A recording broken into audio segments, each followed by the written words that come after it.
This is the BEMA Podcast with Marty Solomon. I'm his co-host, Brent Billings. Today we are finally starting our discussion of Season 4 of The Chosen, starting things off with Episode 1, of course. Of course. It's been a little while since we did this Chosen thing. Yeah, we had some snafus with their, I don't know.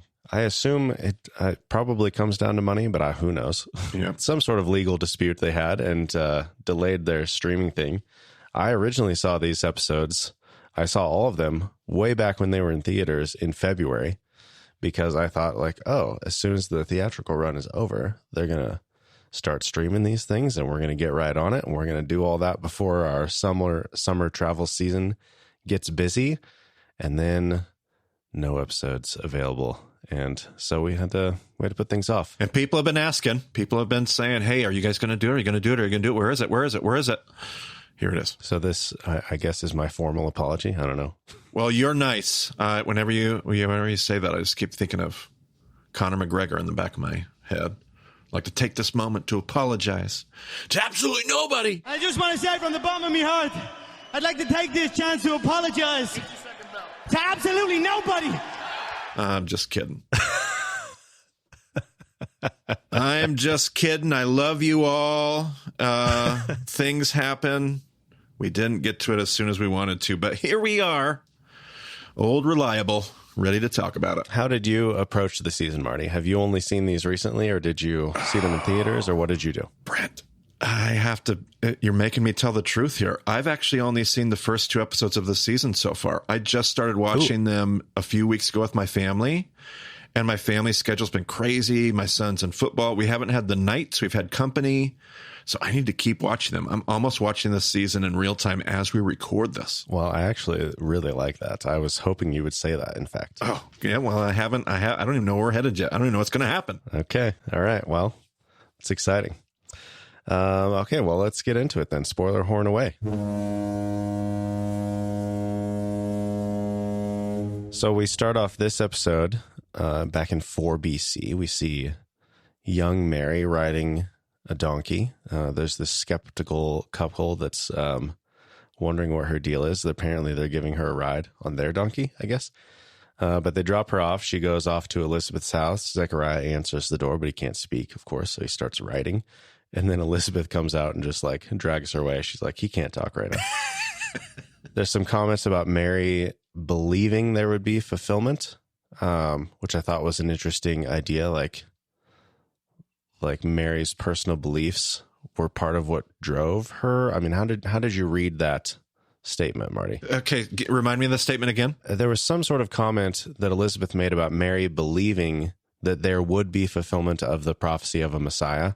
Right. And that is that somehow played into why she's the one carrying that out, her own belief. Yeah. I never really necessarily caught that. I was looking ahead. One of the next lines is about, Zechariah didn't believe, that's why he can't talk. And she says, she has this passing well, at first I didn't believe either, which we kind of talked about that in the podcast before. So that, I think I was somewhat, mesmerized is not the right. I like this whole scene because of it gave me the nativity story vibes. We've done a whole thing on here before about the nativity story, and the scenes were very similar. The interactions. I did love how Elizabeth in this one is so much older. She definitely looks the part. And I loved that. I enjoyed, we know how I feel about the donkey. I think we've talked about that on the podcast before, but I really, and the conversation between her and Elizabeth felt maybe a little more natural, a little less forced. I felt like it was a little awkward when Elizabeth was just quoting the text of what she says in the Gospels. Yeah. But, whatever. I feel like the later conversation that they had, I was like, oh, she really knows her text, which I thought was really cool. Right. Absolutely. Yep. Totally. And I don't know if they make any comments. I haven't had a chance to watch the roundtable for this. I'm actually sick as we record this. Which is, there's actually several things in this episode where it's I'm feeling a little convicted about. It's am I just booking my schedule a little too tight that that I feel like I have to record this anyway? Yeah. We don't really have to, but it's I don't know. I have all these plans and I don't want to throw it off too much. And it's is this really the spirit of what we're doing? I don't know. I'm feeling a a little uncomfortable about my decisions. Well, I'm sure the conversation and scene between Z and Judas later in this episode will make you feel just great. That's the one. The one that I really, the comment in this scene that I really liked, I chuckled, I smiled at, was Elizabeth when John is kicking in her belly, and she says, "It's like he can't wait to get started." And I thought about we did at least one conversation on the podcast about Protz and the line and the role that John the Baptist plays, the one who kicks open the way. Mm-hmm. It's in that section where Jesus is talking about what did you expect to see? No man has been born of woman greater than John the Baptist. He's the one that comes and is kicking open the way because people are like, they just can't, they're at the gate. They can't wait to get started. I thought, I like that line. That was very clever in my mind. Yeah. And then we hit the credits.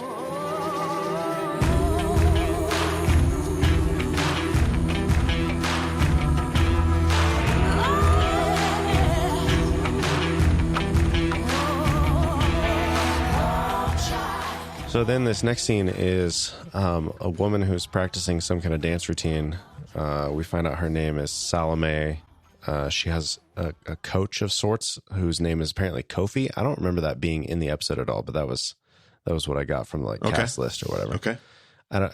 I don't know if these names mean anything necessarily, but I'm always delighted that these side characters from Scripture are brought in at various points. So I'm just always trying to pay attention to the names and see what they're doing in the show. Yeah. Well, and Salome is the right name in the text. That's the right character. The other one you assume is being, but I'm often surprised. I think that even comes up here in this episode, how much they're playing off of tradition that I'm not aware of. And I look into it and I'm like, oh gosh, there's actually tradition about who this person was. Yeah. It's probably coming from that Catholic scholar that is giving them some of those insights and tidbits, which I love how they're working that in. But of course, perfection is demanded about this dance routine. And by the way, the lighting in this scene is absolutely amazing. I just love the Sure, yeah. This beautiful backlight with all these shadows and stuff. The shadows are dancing with her. But she's repeatedly going over this thing. Eventually gets to the point where Kofi is satisfied, and then the queen comes in, Herodias, and she's like, "Nope, do it again." And apparently this is her daughter as well. So it's like, yep. Of course it is her daughter, but it's like, man, have a little bit of, I don't know. I guess it gives you an idea of it was more like her family was more political than actually loving, which is, sure, I don't know, it just feels so gross to me, but it's like, yeah, I guess if you think about it, that does make sense. Yeah. And they, the thing I liked about, sometimes at times I felt like maybe some of that stuff was being maybe a little overplayed, Herodias's role. But what I liked about the way that they played it was, it really gave the sense there's an absolute planned, premeditated conspiracy for vengeance on John, to get John's head. Yeah, and I don't think that's inappropriately projected at all. So the way they did the scenes really brought that to the forefront in ways that I don't think I have assumed, or my teaching typically does when I talk about and go through those stories. I like that part. So then next up we have Zebedee and James and John. They're loading the first round of oil into a cart. Rama returns. She's greeted by Tamar. The boys are arguing about how they're going to tie everything up and get it safely, and whether they're going to be on time and all this stuff. Zebedee recites a blessing. I didn't know if that was a specific blessing associated with the oil used in those things, or if that was just his own thing. Do you know anything about that, Marty? Yeah, I wasn't necessarily familiar with the exact blessing itself, and I couldn't tell if it was because of what they were doing or the time of day. A comment was made that prompted the blessing. Oh, yeah. And I couldn't tell if it was it's that time for the blessing, or it's time for the blessing because of what we're doing. And I think it's the latter. Mm-hmm. But I'm not an expert in my Hebrew blessings, only that it fit the bill. It's exactly what you would expect. I love the content of it, and just beautiful. And then we close off by Barnaby and Shula coming out to asking about Rama, and they're like, "Hey, we got to take you to see Thomas." Now, I love the conversation they had about he gets done with the blessing, and the sons are kind of grinning at him, and he's like, "What? Did I mess up the blessing?" and they describe it as the act of a play. Like the Greeks have this thing called theater. And I loved, like we've talked about Herodians before. Obviously they're part of the Pharisaical worldview. And so he was like, oh, you don't talk about that kind of stuff. And they're like, yeah, but I mean, your life is kind of like a Greek play, comedy or tragedy joke. Like I really liked that part of the conversation. It was good. I like that. Then we're with Joanna. She goes to a closet, takes out a cloak, which I think when I initially saw that, I was like, oh, she's getting ready to go sell this thing. And or give it to them or whatever. I don't know what she does with it necessarily. I don't think she does anything with it. No, but I got that impression too, which made sense to me, because I'm like, yeah, she probably didn't have access to like cash on hand that she's supporting Jesus's ministry with. So she must have had these other ways, in some more indirect ways, whether she's selling goods or not. But I thought that was an interesting way I'm like, oh yeah, she probably just doesn't go to the money bags and be like, I'm going to take a bunch of gold for Jesus. Thanks. Well, yeah. She's probably doing something else, and whether it's this or something else, but I really like that. And I love this scene about, well, I loved it and I didn't love it. I have never pictured Joanna and Chusa as having like this deep marital strife. I loved it because it made her very human. Like it made her character very like, yes, this is what so many people live with and struggle with. I had just never pictured it that way, so my insides were like going, I didn't know that was her. It's hard for me to imagine that being her backstory, but it definitely made it real. It wasn't a fantasy character. It was like, oh yeah, totally marital strife. There you go, boom. The conversation is incredibly awkward, and he's like, I just want you to cooperate tonight and have a good time. And he keeps saying, have a good time. And she's like, if you say have a good time one more time. But he like sort of confronts her about her having conversations with John, which that like there are several scenes where she goes to the jail and like is giving coins to the guards so that she can go in and talk to John. So it does seem like she does have some access to like actual currency. Sure. But then I guess maybe, there could be other things on top of that. Yep. But then Joanna was like, oh, well, if you're going to talk about John, then I'm just going to say Cassandra's name out loud. And by the way, what are Herod's plans for John? What's going on? Yep. It seems like Chusa has an idea of what's going on, but he's, playing those cards close to the chest. So yeah, I almost felt like it was one of those situations where he didn't want to tell her, but he kind of like wants to clue her in, maybe even subconsciously. Like he came there like, I just want you to have a good time. I just want you to have a good time because something's going to happen tonight that you're not going to have a good time. And like, I felt like there was almost this, oh, well, I didn't mean to tell you, but I kind of did, like that kind of dynamic. Yeah. So then we're on to the scene you alluded to earlier with Simon Z and Judas. They're washing clothes. Z's showing him how to do it. And Judas is kind of bemoaning the effort and like, hey, maybe we should hire somebody to do it. And Z is like, oh, I want to be relatable. And Judas is like, yeah, but we could expand the ministry. And yeah, this is like something that comes up for me a lot. It seems like when I went to Israel in 2016 with Maggie, we washed our clothes in the sink every night. And then in 2022, halfway through the trip, I used the laundry service at one of the hotels. Sure. And I was like, well, that was the best decision I've ever made. And it wasn't that expensive, but also like thinking back to my earlier self, I'm like, even though that was only $20, I cannot imagine spending that $20, 10 years ago. Yeah. But so, yeah, this whole conversation just felt like, ooh, I understand this struggle so much. Yeah. Because I do want to be relatable. I don't want to be like, oh yeah, I'm this big time Baymaw guy. Like I got to have everybody do everything for me. It's like, no, that's not true at all. Right. But it's like, then there's this other stuff. And I was like, I got to do this. I got to do this. I got to do this. And it's like, at some point I can't do everything. So yeah, this scene felt really like, it was getting me thinking. Yeah, absolutely. There's the struggle and the tension of the conversation itself. I love the scene for like, if I disconnected, let me invite you to disassociate from the tension. Because I loved this idea. Like Judas is still commitment. Like he's still committed to his idea of efficiency. At one point he says, he even sees it in Z, like he's got this physical ability that he doesn't use like he used to, but he still has to find a way to use it. And he's like, aha, like you still have an old way of being, he says, but you've had to adapt that old way of being. I have an old way of being. Like you can see that tension in Judas. Like this part of me isn't bad, but I have to figure out what to do with it. And in the midst of that, obviously the laundry, I think totally on purpose, serving as this metaphor for spiritual transformation. Like you got to purge this old sinful way about, like the old flesh. You got to purge that old sinful way of yourself. You can still keep you, like you still keep the you part of, but there's something that has to get clean. There's something that has to get worked out.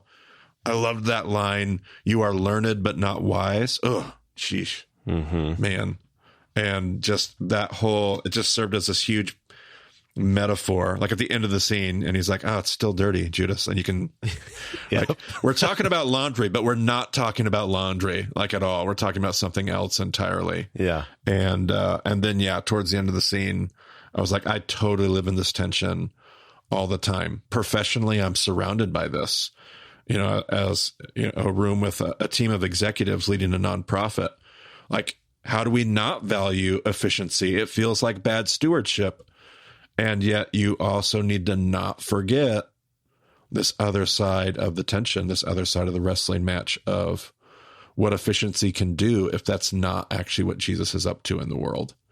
And are you holding it? Because I think that's Judas's struggle, is he's not asking the question, like he's almost critiquing Jesus's method, because he's like, we could be doing this a better way. And what Z is trying to call out of him is, yeah, but whatever way he's choosing to do it, that matters.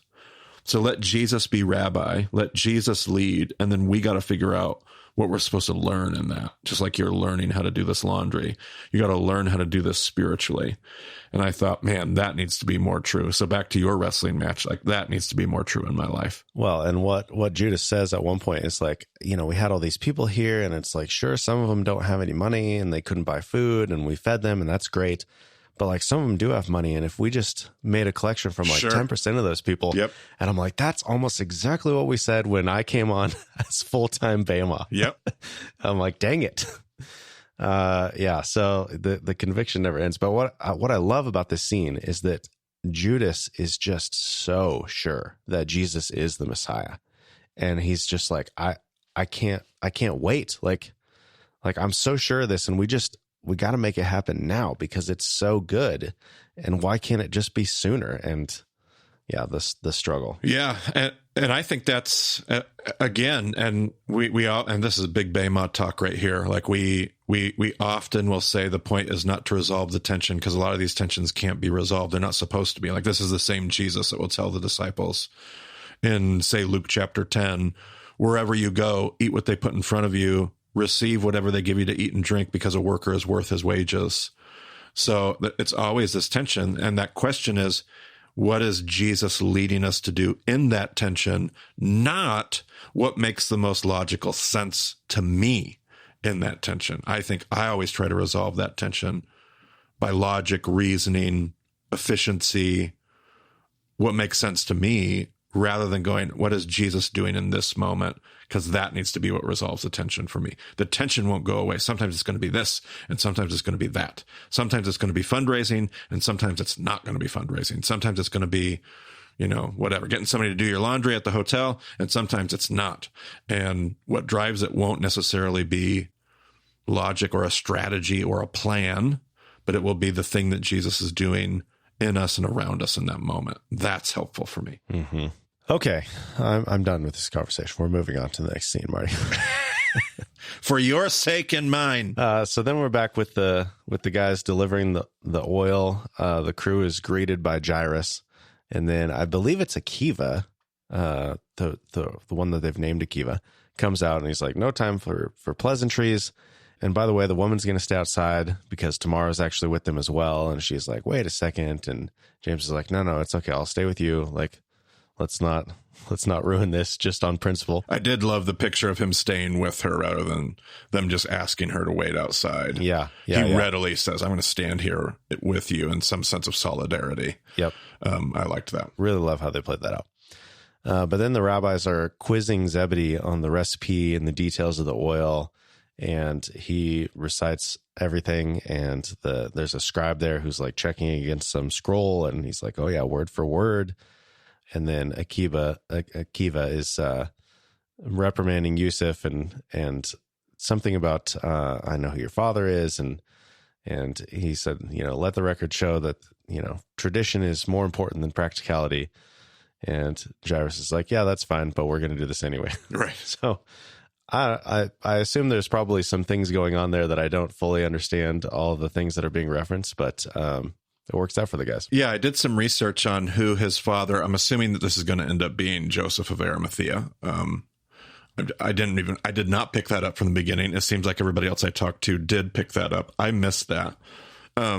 But I do think that's probably who this is going to be. Joseph of Arimathea's father, according to church tradition, which some scholarship argues could be conflated with Josephus, but nevertheless, his dad is supposed to be Matthias, not the Matthias. I don't believe. I can't get a connection to the Matthias of the book of Acts. Yeah. But Matthias, who was, according to the history that's quoted, an extractor. So somebody who would have been doing this very work. Okay. And a very influential one, and a person of great means. So I think that's the background of the reference that's made there. I'm waiting to see if it comes out more in this season or seasons to come. Yeah. So is it like is Akiva like arguing like, why would we give up our name brand Cheerios when we could, and you want us to get like the great value stuff or something? I don't know. Is that kind of what you're thinking? I think he's simply like Yusuf's going on about here's all the reasons why we would do this. And I feel like Akiva is saying, all right, you don't need to sugarcoat this. I understand the politics at play. I understand who your dad is. Oh. Which I don't think I'm getting that with what Yusuf's trying to do. And yeah, he's like, yeah. You're going to, at the end of the day, you're probably going to get your way because of who your dad is how I hear it. Don't know what the intention is, but that's, as I heard it, that's what I was hearing in that. Okay. Well, maybe more to come on that. So then we jump to the setup for the banquet. I guess it's a wedding banquet that Herod is. Yeah, wedding banquet. I don't know if they said that until later, but well, they use a wedding. Boy, now you got me wondering. They use a wedding platter to serve John's head, a silver wedding banquet platter. The wedding banquet would be, I mean, if it was, man, in the later scene with John, they refer to it as a wedding. But I don't think they did early in the episode. I didn't know that they were referring to that as a wedding, but the platter was for a wedding. And then John makes the comment, oh, I've never been to a wedding, but he's not talking about the party going on. But it could be. Oh, I see. I'm trying to remember in the Gospels if the gathering is a wedding banquet between, would it be Antipas and Herodias? I get the feeling they've been married for a while, so it wouldn't be their wedding banquet. Yeah. I don't know. That's a great, I didn't think about that. Well, I imagine if you are having a wedding and Herod comes to your wedding, then it's a little bit less about your wedding anyway. So right. Yeah, sure. I don't know. That's a good point. But the coach guy is setting up for the dance, and Herodias comes in and she's like, yeah, you got to run through it a few more times. Like, this has to be completely perfect. And so continuing tension there. Yes. Yep. Then we see Joanna entering the prison. She's stopped by a guard. He's like, no visitors today. She's not able to pay him off. And then... What is happening? I can't be certain. But usually this sort of thing means the inmate is about to be free. Or executed. It's like, yeah, well, right. Good options, right? And she shoves the whole bag of money in his hand. She's like, who made the order to do it? And she's like, oh, he's like, oh, it was a Herodias who did that. And then John is walking by and he's reciting Jesus's message to him, which was, yep, man, this was the moment in the episode that got me crying. I'm like, oh my gosh, he has total confidence in his purpose and in what Jesus is doing and everything. And even though, like we talked about before, it was not the message that he wanted to hear, Jesus left out the part about freeing the prisoners, and John, like, it doesn't even faze him. Yep. He's there for it. Yeah, he changes the tense, like it has been prepared. It's not being prepared. It's not going to be prepared. I have prepared the way. Yeah. Which I loved for two different reasons. One is I've always said when I taught that lesson, I don't know what John how John responded. We're not told how John responded to Jesus's challenge. But now, because of The Chosen, I know. And I was very happy with how John responded. So I do love that. Yeah. Number 2 is I wrote down in my notes as I watched this particular scene, I don't give enough credence, enough thought to the role that John the Baptist played that was essential to Jesus's ministry. Like, that's clear in the Gospels, and I don't think about it enough.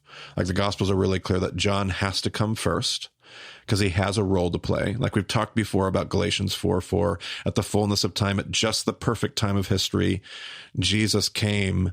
But a part of that plan, a part of how that played out, was John the Baptist playing a role at just the right point. Like, people responded to Jesus the way that they were able to because of the ministry that John performed and what that did to the world and the context that they were living in. And I just was like, yeah, it wasn't just that John happened to be alive and he did some cool stuff and God was, 2 thumbs up about it. It's that John was placed there for a particular purpose. And it was an essential role that he was called to that prepared the way for what Jesus was doing. I don't know. I had a moment in my notes where I was like, yeah, I don't consider that enough as I've heard the story. So I appreciated that. Yeah, it was really good. Really moving.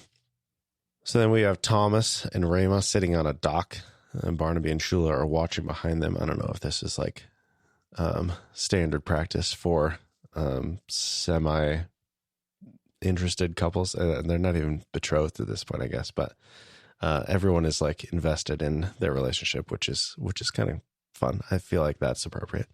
I feel like that's the whole community would be involved in a relationship like this. But Thomas is saying he's getting better at accepting things he can't explain. And then he asks about Rama's father, and she's like, well, he disagrees with all of the choices that we're making. And Rama's like, well, I have this plan of how we can still get married. We got to get these 2 witnesses. She lays out the whole thing. And they're like, okay, well, let's talk to Jesus and see if we have the right idea.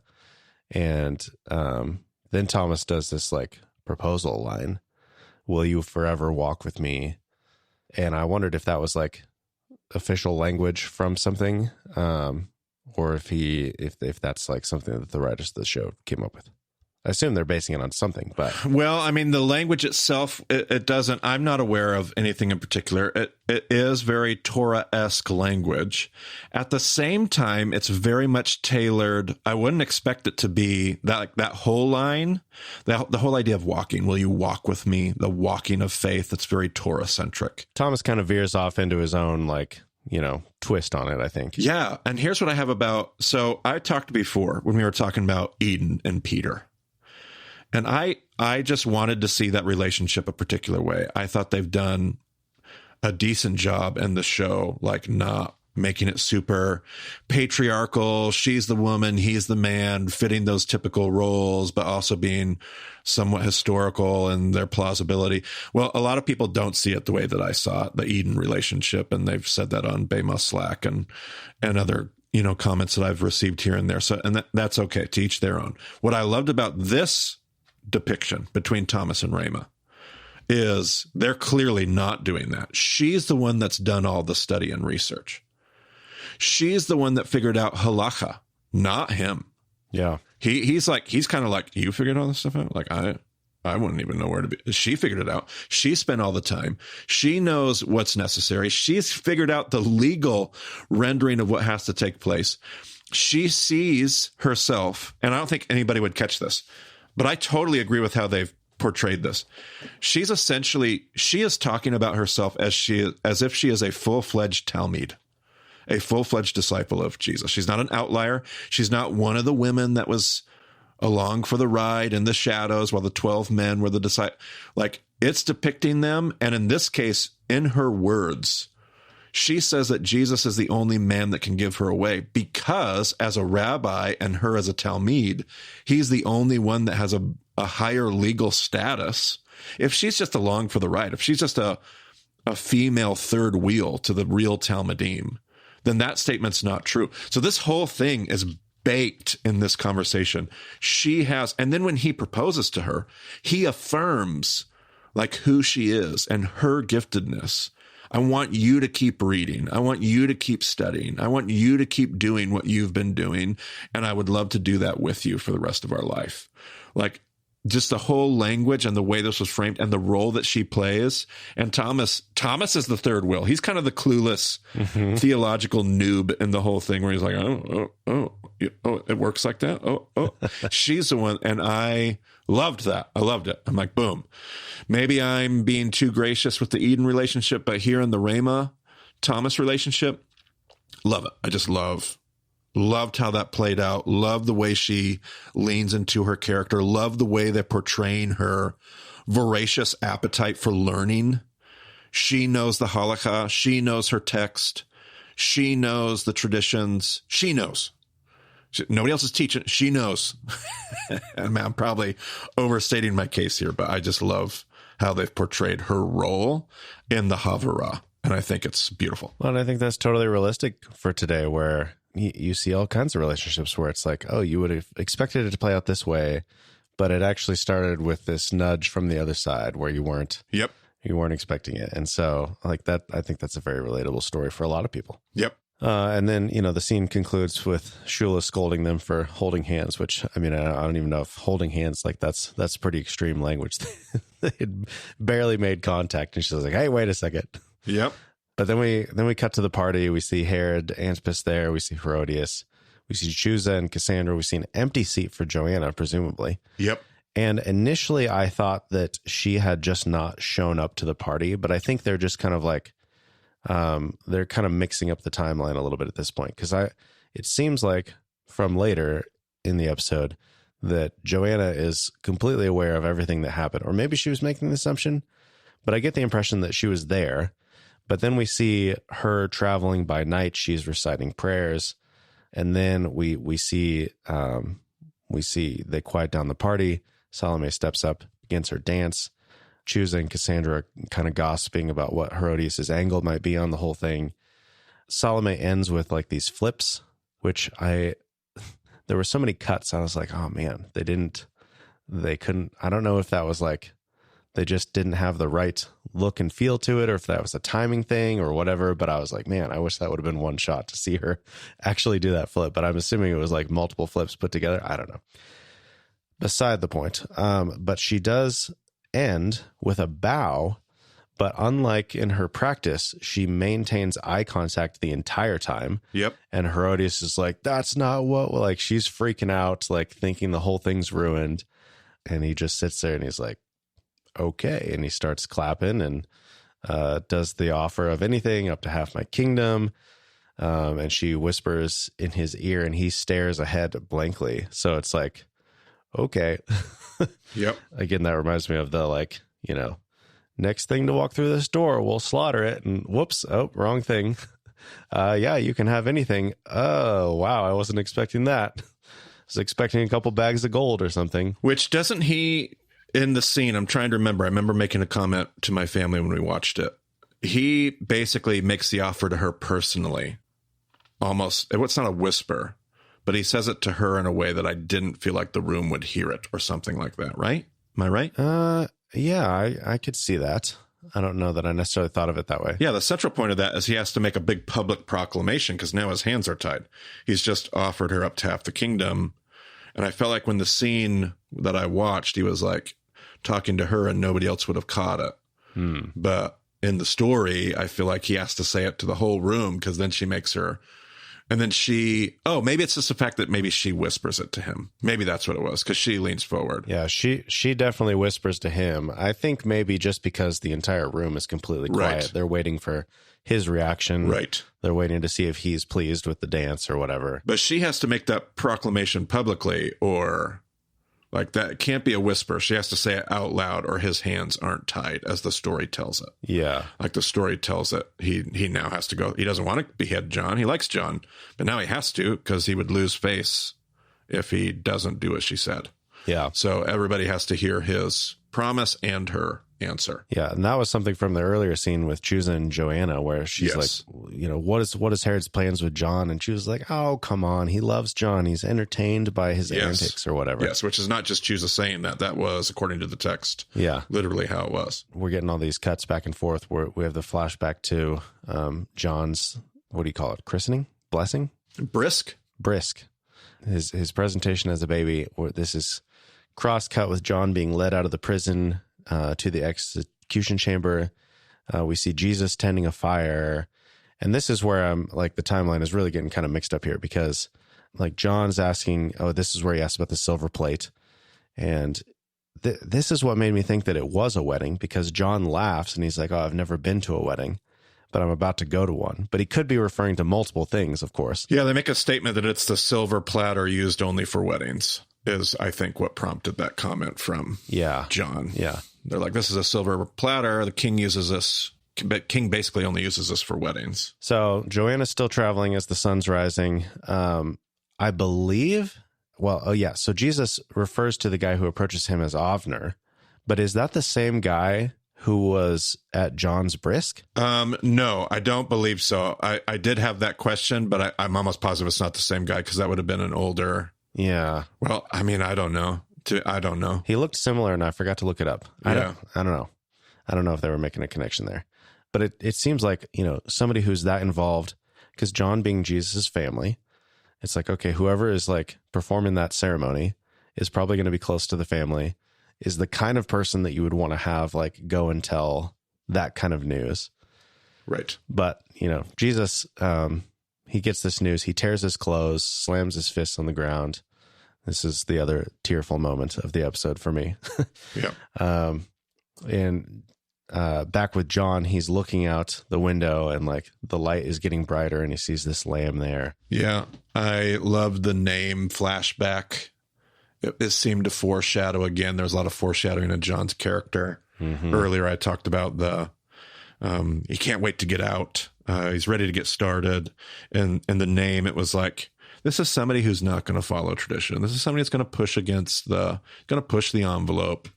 And I thought, man, from the very days of when he got his name, John was John. John was being John. John was Johning. Yeah. So then we see the disciples are waiting around for news from the oil situation. So James and John, come back, they report on that. Rama comes in and shares the news about Thomas, and then Thomas points to John as a witness for him, which he said in the conversation with Rama. But I was wondering, is this like their nod to Thomas's appearance in John's gospel, and like just another element of like, oh, well, if John's writing this must have about Thomas, they must have been close. So of course John's going to be the one to be that witness for him. I don't know. Yeah, I have kind of like, I didn't necessarily make that clear direct connection, but my brain did similar things with Thomas John connection. I thought, that's clever. It'll be John's gospel that talks about Thomas. Mm-hmm. That's cool. Yeah, I thought that was clever. So then Joanna arrives and she finds Andrew, and then we start cutting back to Zechariah's blessing and kind of voicing over with this scene, cutting back and forth. Yep. John is offering comfort about John the Baptizer. Jesus arrives. I don't know if it's ashes on his forehead or if it's just like dirt from, when he was like leaning over. Yes, to both. Would have been ashes. Okay. Yeah, ashes on his forehead on purpose. He was sitting around his fire. He would have torn it. Oh, that's true. He did have the fire. Yeah. Yep. And he tears his cloak and he would have put ashes on his head. Yeah. Absolutely. And Jesus is just standing there looking at his disciples. They're looking at him. They all just learned what he already knows. And then the credits roll. Just one of the best. I mean, I'm not the cinematic guy that Brent Billings is, but one of the best shots of 4 seasons of this show is that pan of Jesus looking at his disciples, and then kind of the panoramic shot of the whole group.